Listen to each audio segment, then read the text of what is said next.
What is going on, Benzinga Nation, and welcome to today's virtual event where we navigate short-dated options and zero DTE with Cboe.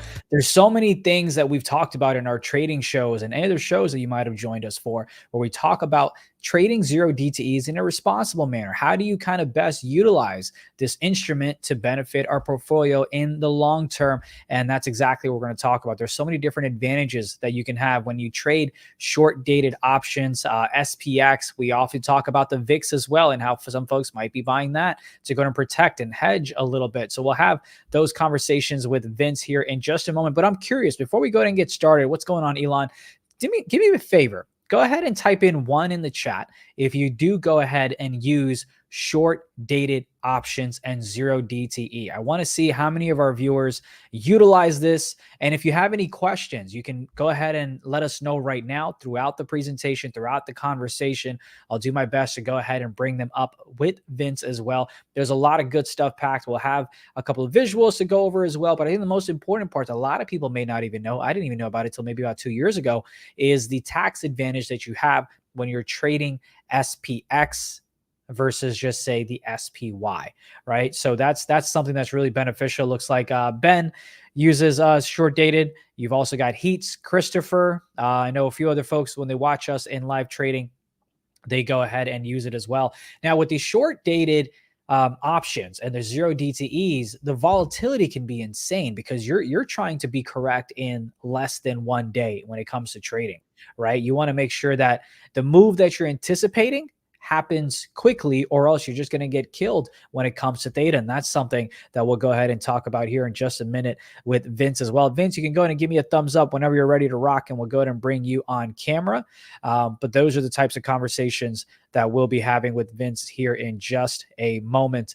But yeah, again, if you have any questions, let us know in the chat. We'll make sure that we kind of bring them up as the presentation is going along. But Vince, I'm about to bring you up here. How's it going? Good morning. Hey, Sinead. Great to talk to you. We've had so many different prep calls getting ready for this webinar, so I'm glad we finally get the folks to watch it. There's so much to talk about when it comes to navigating short-dated options, zero DTE. Give us just a quick insight on what is it that you do so folks understand your perspective and where you're coming from, and we'll get things rolling. Yeah, sure. So thanks, Sinead, and big thank you to everyone who's joined the call today. So I began my career actually trading options as a market maker and specialist on the Amex exchange floor in New York City. Actually traded primarily in single stock rather than index. So it's sort of been an interesting evolution of my career where I obviously focus a little bit more on the index side now. So once I got my MBA, I left trading for a small analytical platform provider startup called LiveVol, which some of you may have heard of. We got acquired by Cboe in 2015.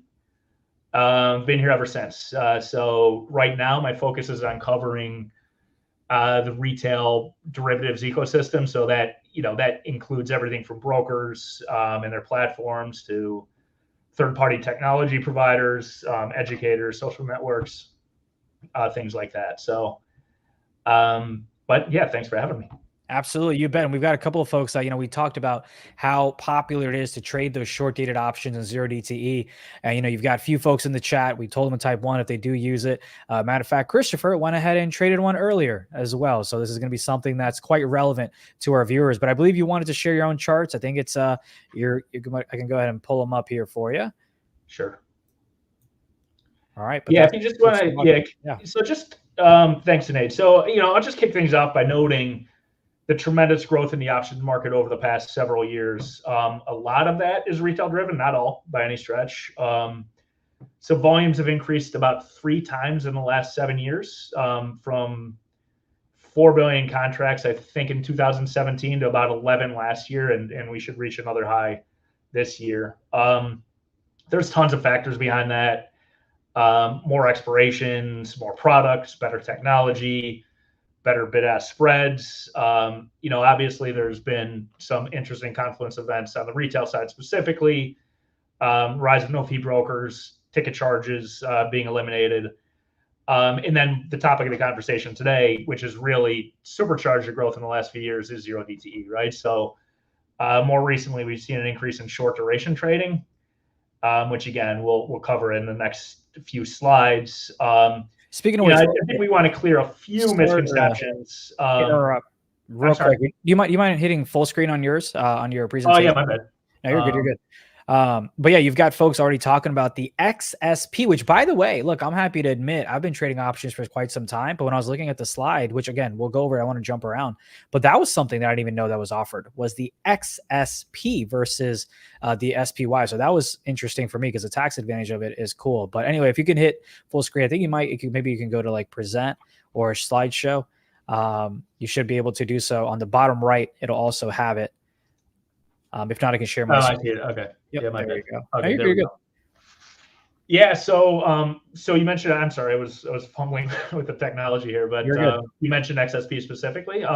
Yeah, we'll cover that. Is that what Christopher traded, or was there a specific question to that to start? No, I was just mentioning how relative it is to our viewers to trade when it comes to short-dated options. But the rapid growth you mentioned, retail, because it was introduced, not too long ago when it was weeklies. Then we went to, having it, I think it was Monday, Wednesdays, and Fridays. You can correct me if I'm wrong. And then we kind of had, hey, you have daily options aspect of it as well. So it really ramped up retail being introduced to that instrument. Yeah, for sure. So I will, if you want to actually take over the screen, sure. You got it. I can do it. If you could go to slide 2, the one above that. So, just to cover it, and this is what you had mentioned, Zunaid. Let's just describe zero DTE off the top real quickly. Most of the people probably have an understanding of what it is, but in case you don't, it really just simply describes market participants trading options on the day of expiration. Yeah. To clear up misconceptions, it's always existed. Zero DTE, they're not new products. There's actually no options or zero DTE options, which are launched with a same day expiration, right? So series are listed often weeks or even longer in advance. Now, obviously, there has been a big increase in volumes, and we'll explain that in a second. But in theory, zero DTE trading can occur in any symbol with listed options, provided they have an expiration that day. So why have things changed? And this is precisely what you were saying a minute ago, Zunaid. SPX introduced Monday and Wednesday options in 2016.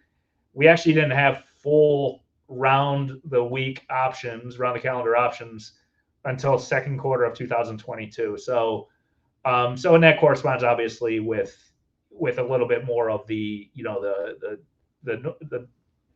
articles you read in the press, and and Tuesdays and Thursdays got listed in 2022 for both SPX and SPY. And XSP, which you had mentioned before, a couple of new symbols in the last year, RUT, IWM, and Qs as well for expirations every day of the week. So if we kick over to the next slide, to illustrate the growth that has come from zero days expiration trading, and we said short duration, and we actually see a lot of 1 days as well. It's a lower number, but you actually get 1 DTE, which is sort of just a little bit of an offshoot of this, where decay is a little bit less, and maybe the moves are a little less pronounced, but obviously there's still a quick return on the investment. SPX zero DTE volume has grown about 60% annually from 2016 till now. We're on pace for another record. It's not 60% growth anymore. Obviously, it's starting to plateau a bit, but at the same time, it's nearly 50% of the overall SPX volume. So SPY is going to have a somewhat similar picture, in the 40% ranges for total SPY volume being 0 days. To give you an idea of just how much this has sort of taken the world by storm, 20% of total U.S. listed option volume is now 0 day. And when you consider that the vast majority of products do not offer an expiration every day of the week, that just serves to illustrate just how large that volume is, right? So while it can occur in essentially any product that has an expiration that day, obviously it's most associated with the ones that do have expirations every day. So that would be the big liquid ETFs and the big indices. Yeah, I can't imagine the participation from retail if there ever is 0DTE for non-ETF related instruments. I'm talking about like your stocks themselves and then the derivatives from it. That would be insane. Who knows? Yeah, but, yeah, and I think we'll cover that a little bit later. There's certainly there's undeniably interest in shorter duration, and there's certainly things you can do with hedging strategies. There are some risks specific to ETF and single stock, which we'll sort of cover a bit. So why are they popular? And we're just going to go right to left here. You can really you can trade tactically, right? So if you want to put on a short-term move, either a hedge or a speculative position, what you can do is, let's say you're long a portfolio of stocks, which most retail typically would be long. They're generally long the market. Not as many people shorting stocks, right? So maybe you don't want to incur a taxable event by selling out a stock, but you're worried about an economic number or an earnings event, specifically probably an economic number.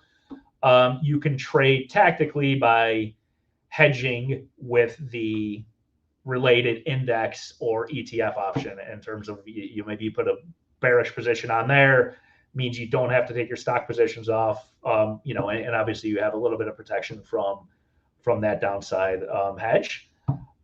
Second reason, liquidity, lower premiums. So you think about just how much volume is happening it's not uncommon to see over 100,000 contracts in a single day, or close to 100,000 on a single strike within SPX. It's and even higher than that, obviously, in SPY, being that it's a smaller notional product. You might see 300,000 contracts trade on a specific series, right? There are a lot of option symbols that do not trade that many contracts in a single day, right? So just for the entire option, for the entire underlying. So clearly there's a lot of volume, which has led to very tight bid-ask spreads. But that said, and then you're gonna have less time value, obviously, because there's only 6.5 hours max in the product, right? So now none of this is to say there's no risk, and we'll cover the risks in a second, but just to indicate some of the reasons why they are popular. And of course, outcomes are known quickly, right? So you can take short-term hedges, short-term positions. Outcome of the trade is known the same day, and less capital is needed than it would be with equivalent strikes further out. Okay, we live in a we live like in a very instant gratification world. I feel like that's another reason that you mentioned, right? Your outcomes quickly. You don't need to wait overnight. You don't need to wait a week till earnings after the fact or whatever. You just are looking for a move, and you kind of know same day if you're right or wrong. Yeah, and you think about it. I mean, and you can be very tactical too. I mean, if you're trading for a specific move, you don't have to buy it 2 weeks in advance. You could buy it exactly that day or the day before, right? So, hello FOMC, right? A lot of people like to use that. There's a lot of volume that happens on those days, and it's different. What's interesting is how the strategies kind of play out on those days, and we'll cover a little bit on the different strategy mixes in a few slides here. But now there are obviously risks. There is increased leverage clearly with something that's got only a few hours left till expiration. If you're long an option and it's not moving, it decays really fast at the end of the day. Same flip side, if you're short an option and then stock moves against you, there's little time to adjust, right? The two risks that are specific to ETF and single stock. So if you think about how you distinguish index versus ETF, exercise assignment is a big difference, right? So if you think about if you own a call in a single stock or an ETF, and this is one particular reason why single stocks, it's not as easy to just launch 0DTE options, is they settle to stock, right? An index settles to a value, it settles to cash. Whereas with an ETF or a single stock, you basically have to take possession of the stock at the end of the day. Or if you're short the option, you can get assigned into a short position or long position. Obviously, if you don't have money in your account to take that position, the broker is going to close you out, as they should, right? So there's a something correlated with that: contra exercise risks after the market close. If you think about it, maybe I'll just cover the next slide here. I'll just cover that real quickly if you want. So just to give you an example, this is a cash versus physical settlement that I was talking about, how you distinguish ETF versus index. So, for those not familiar with XSP, it's the 1/10th version of SPX. The reason we use this in the slide is it's notionally comparable to SPY. It's basically 1-for-1. They don't trade at exactly the same price because of, indexes don't pay dividends, and there's some differences in the price. But generally speaking, for example purposes, they do trade pretty much 1-for-1. If you're long an option in the ETF, so if you think about any single stock as well, if you're long an option and it finishes in the money, you have to take possession of that. You basically exercise that call option. And the example we use here is from January, 475 call. You're basically having to put out a $47,000 outlay to take possession of that stock at the end of the day, right? And you have a long residual position after you take possession of the stock. So there's potential market gap risk afterwards if you can't trade after the market. On the index side, it settles to cash. So basically, for the example here where the index and the ETF both closed $1.68 in the money, with the index or XSP in this case, you just get a credit to your account, right? Of the $1.68 times 100, which is the same multipliers you use on any other option, right? And then you get the credit to the account. So the difference I distinguished contra exercise, and I don't have a slide for that. I didn't show a slide for that, but basically that's just the example of a stock or an index moving after the close. Clearly, those risks are largest in single stock. Obviously, if you have a pre-announcement or something like that, a stock can really move several strikes through. But even at the market level, there's geopolitical events where the market can move after the close, and your position can go from not exercise to in exercise, and that means that you could get assigned if you're short a position, even though it had closed, technically. Not in the money. So that's just distinguishing a little bit there. We had Christopher who had a few questions. So I'm gonna, by the way, if you're asking questions in the chat, I promise I'm looking. I'll ask them as it relates to what's on the slide because we're gonna be talking about it in the upcoming slides. But they were talking about how if XSP settlement versus SPY affect the account. You explained that, so that's good there. Now the tax advantages we're going to talk about here in a couple of slides as well. But that's what I was saying. I didn't know that XSP was available. I always thought it was just SPX. I didn't know there was a smaller one. So I would either, if I wanted to trade less than 10 contracts on the SPY, I would just trade the SPY. If I wanted to trade the 10 contract itself, I would go to SPX. But this is neat. There's something new I'm learning when he sends over the decks. This is good stuff.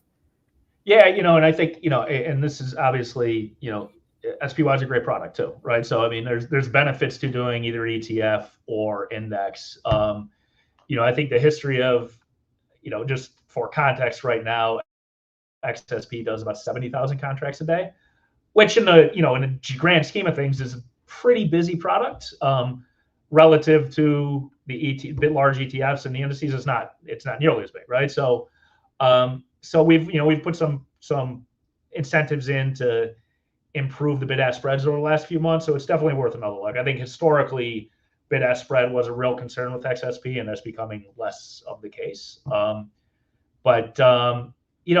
This slide I think is pretty interesting from the standpoint of clearing up some misconceptions about zero DTE that you read a lot in the press, right? So I think a lot, particularly as pertains to retail, but really in general, when people think about zero DTE, I think the general, I think there's good articles that we read, and then there's some that are not as well sourced, right? Sometimes you'll see where it's just everybody just assumes it's nothing but retail buying recklessly speculative positions, right? And that really isn't the case that we see. We actually see a very large variation in strategies.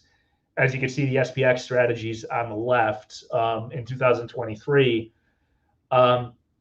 you have a really big mix. It trades, it's about 50-50 between complex trades and single leg trades. And then there's also people buying and selling. So they're really, it's not just a one-way flow. And there's a really interesting case study that our head of market intelligence, Mandy Zhu, put together. And I stole one of her slides that I'll show at the end of the deck that really, it dispels that narrative quite well. So that's generally SPX volumes really split evenly between single leg and complex. What you end up seeing is the net market maker positioning, which is a concern if everybody's doing the exact same thing. But it ends up being very balanced because you have two-sided trading. You have people buying and selling. You have complex orders, which by their nature usually is one for one, right? So you're buying one contract and selling one contract, or in the case of Iron Condors, buying two and selling two. Now, SPY volumes tend to be a little more outright single leg, but you still see a fair amount of spreads trading in there as well. Back to SPX, credit spreads, verticals, Iron Condors tend to be the most popular for the complex trades, and generally more popular than debit spreads, but we see debit spreads as well. So if you take it to the next slide, we'll cover a little bit what an Iron Condor is so I'm sure everybody knows on the call what a long call is or a long put in terms of the payoff profile. So I don't have anything here to show those payoff outcomes, but you can imagine what those are. The Iron Condor on the right is where you sell a put spread and you sell a call spread. In this case, since we're talking about 0DT, it's same day. If you think the index is going to trade, or the ETF is going to trade within the range of those inner short strikes that you trade, and you can see right here, short put, short call, you're doing the two short strikes in the middle, right? If it closes in the middle, if the index or the stock or whatever you trade or the ETF trades closes in the middle of those two strikes, then you capture all the premium from that Iron Condor, right? So that's one of the trades that we see. The maximum loss in selling Iron Condor is basically the spread width minus the premium collected at the trade entry, right? So let's say you sell a $5 wide Iron Condor for $2, your max loss is $3 plus times the multiplier, so $300. Call and put spread, basically they're half an Iron Condor each, right? So it's basically a short call. A short call spread is where you sell the lower price call, buy the higher price call, and the trade becomes profitable if the stock or index stays at the same level or stays below that level of that short strike.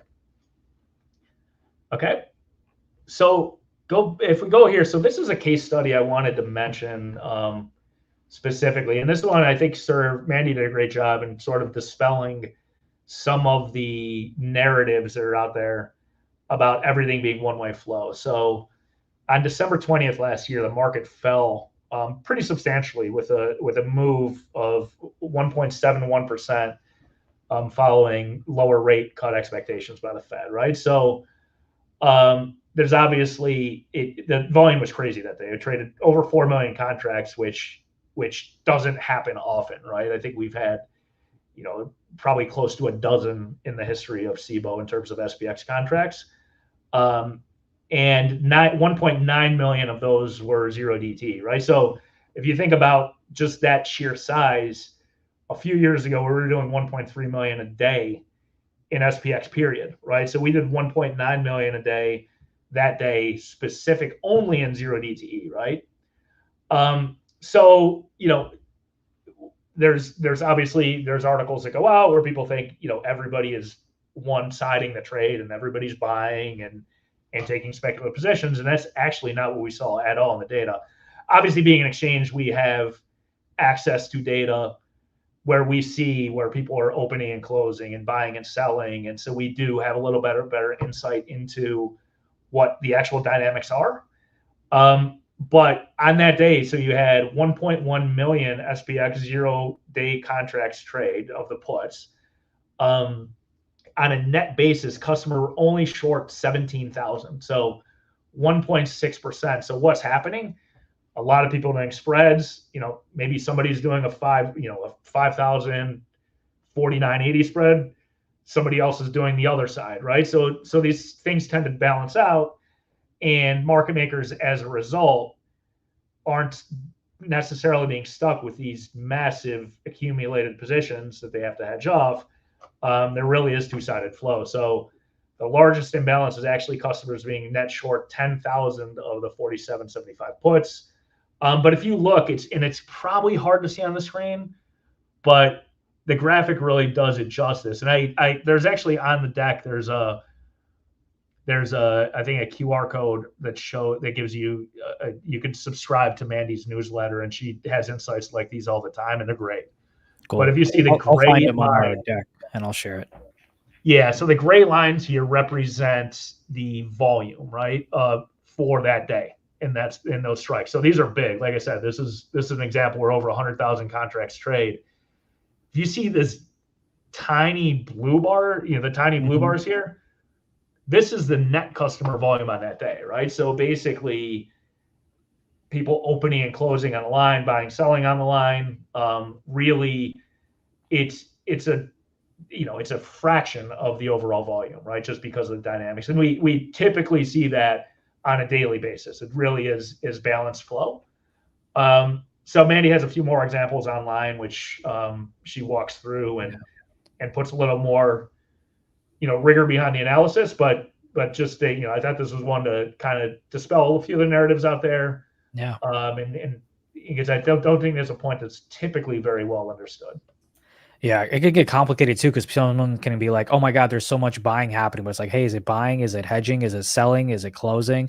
Is it above the ask? Is it below the ask? What's the spot price doing? Right? There's so many variables, and especially with, SPX, SPY, the indexes, it's a little tough to tell because there's so much money, there's so much volume that you just showed us that flows in.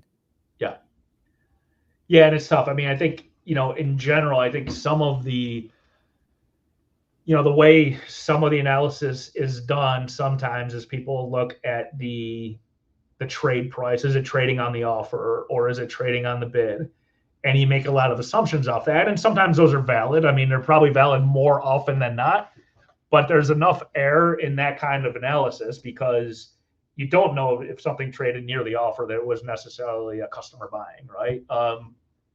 There's sometimes it could be a sell, right? So there's, because like I said, we actually have a data set called open close, which goes into those details in terms of like buyers versus sellers, opening versus closing, gives you a lot more information around actually what the true, it used to be, everybody used to look at open interest, right? Open interest doesn't really exist when you start talking about 0 days. I mean, there's open interest, right? But it's not, open interest is a number that's basically disseminated nightly. It's not updating in your option chain throughout the day. The open close data helps you sort of ascertain what the true net positioning is in the market, based on, because of these open and closing phenomenon we're talking about. So we'll cover this a little bit. So here's the Cboe index options with greater than one expiration per week. And you could reach out to us. We have on the the QR code on the back, and we definitely have some contact us links. You could reach out if you have any questions on those. The benefits of the index options. I think we did this on a previous webinar, but just at a high level, the cash settlement, which we had discussed previously, European style. So basically, no early exercise or assignment. Certainty of settlement, which gets into that contra, knowing that when it closes the index, that's the close. That was the contra point we covered earlier. And then tax treatment, which, again, we're not tax advisors. We, certainly you would want to speak to your tax advisor, but index options do benefit. You can benefit from 60/40 tax treatment, which is basically 60% long-term capital gains, 40% short. So those are main benefits. And if open to take any questions here. Yeah, and the QR code, by the way, looks like it might be expired. So we'll post a link in the chat, and we'll redistribute it. No worries on that end. So we had a couple of questions, and again, just like chat, you guys know whenever I talk to executives, there's certain things they can comment on, certain things they can't. So I want to preface that there. The tax advantages. Christopher has this question early on. We talked about the XSP and the SPX. Excuse me. The tax advantages between XSP and SPX is the same, correct? It's 1/10 of the quantity, but are their tax advantages the same, or am I wrong? So XSP is an index option, right? So it is eligible for that 1256 IRS 1256 treatment. So yes, you could. Again, we definitely recommend speaking to your tax advisor, but that is one of the characteristics of index options. And there's actually something on my screen, so I can't read. It says, how does how does the XSP settlement versus SPY? Yeah, you addressed this. So these are just questions that I was bringing it on, but you mentioned this when you were talking about, hey, SPY, you can go ahead and get that assigned to you, and whereas everything else is cash settled on that. Yeah, and I just want to clear up something at the end because Christopher, thanks for asking this, and maybe it wasn't clear on the deck, but it says XSP is settled Monday, Wednesday, Friday. It's actually Monday, Tuesday, Wednesday, Thursday, Friday. It has expirations every day of the week now. So and that was introduced in 2022, I believe you said, there was such a big hype around that as well, right? And there's so many folk now. You have brokers that introduced 24/7 or 24/5 trading, whatever it might be. I don't really know. Don't quote me, chat. But there's always more innovative things that are happening, which you have to be educated if you're going to trade those instruments. I'm glad we're kind of doing this. We talked about the hedging and the risk aspects of it as well. We've got one question here. How does it matter if it's European or American style if it's only cash settlement then? And I believe you mentioned the European, you don't have a risk of early exercise. But if this question communicates properly to you what they're asking, any comment on that? So I think you want to distinguish between short dated and 0 DTE, right? So if you're if you're American style option, let's say you do something with 7 days left to expiration, right? And you trade something in an American style expiration, let's say you're long, you have the right to exercise that at any time between then and expiration. And European, you cannot exercise early. So the biggest difference obviously is pre last day. The cash settlement is really the biggest distinguishing factor on that last day. So I hope that clarifies it a bit. I think just to take the flip side too, if you're short options, obviously you could say, with American, there's a benefit to being able to exercise early. But keep in mind, the flip side is there's also, you can get assigned early too, right? So so there is the certainty with the European option, you can only exercise or be assigned at expiration. And chat, we did go ahead and kind of put in there the fact sheet for SPX and also the XSP. And I'm going to go ahead and post a link for debunking option myths. We kind of covered some of them here earlier on this webinar as well. And, funny story for me before we go, I was trading a single stock, maybe me personally, right? I had maybe 10 to 20 contracts of Robinhood. It was a spread. The higher spread expired, worthless, but the spread that I owned, that I bought, not sold because the sold one expired, it ended up getting assigned to me. So I got a nice little text on Saturday morning saying, hey, buddy, you got new shares. And I'm like, now I have to wait to see what happens on Monday. Thankfully, it worked out in my favor because it broke 23 and then, it was good. We had steak that day. But another reason to kind of be responsible and manage when you're trading these 0 DTE. Of course, on the SPX side, with the products that you guys have on the Cboe end, it'll be cash settled. So you're okay. But nonetheless, you want to manage your risk and be smart about it there. Any final thoughts from you, Vince, before we go?